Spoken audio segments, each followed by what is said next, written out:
When you think about school, this probably isn't what comes to mind. Empty hallways, vacant parking lots, and a complete lack of students some days. The changes that had to occur due to the pandemic have been tough on everyone. It's brought a lot of change and has been a shock on the entire education system.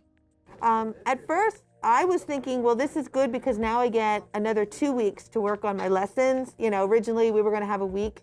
I was pretty worried about that because it was going to be all online and I'm not very comfortable using things online. So getting 2 weeks to do it and another week, I thought, all right, this is good.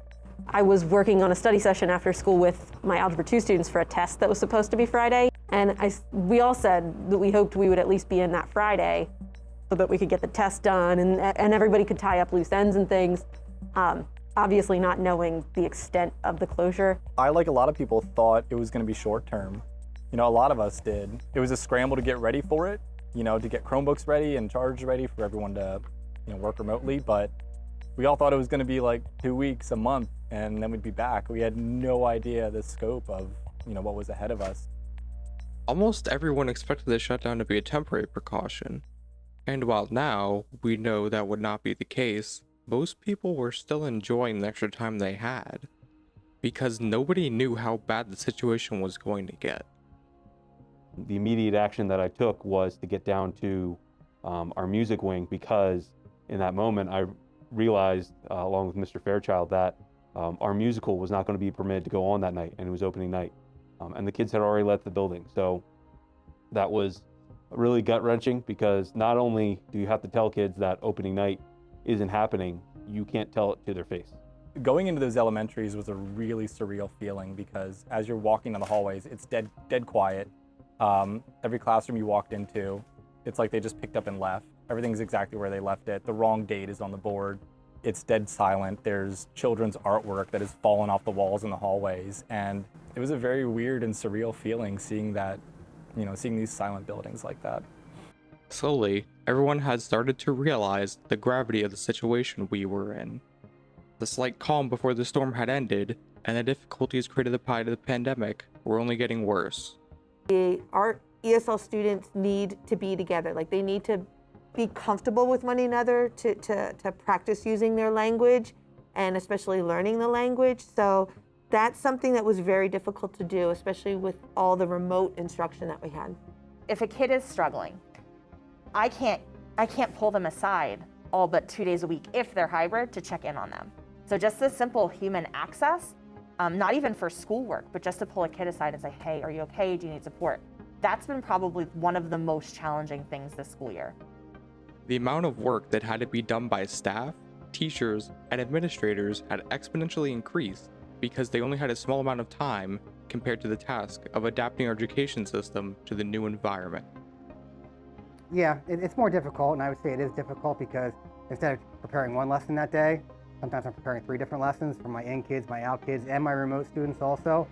So in that manner, it's a little more stressful, a little more work. You really had to work very, very hard to make sure that your classes, felt a sense of community and could really figure out ways to work together when half are online and half are in class and some were online the whole time.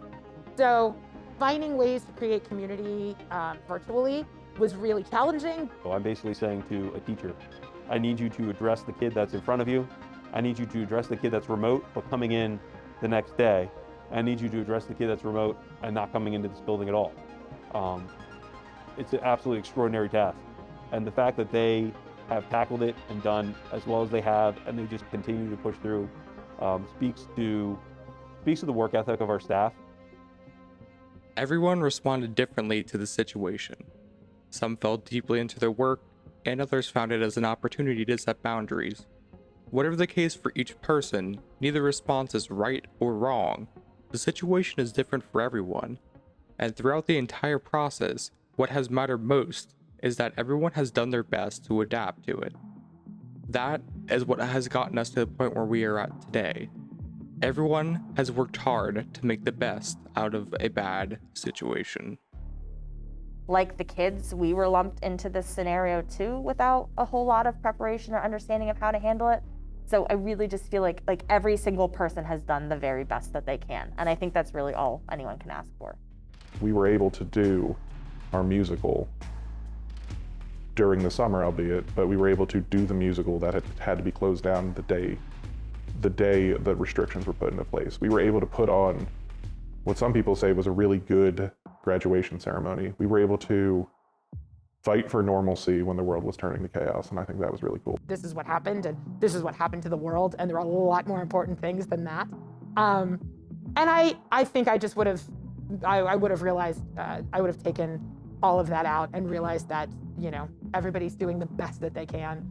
There was no right way to do it. The one thing that the people need to understand is that the process that we went through for this was just absolutely exhausting.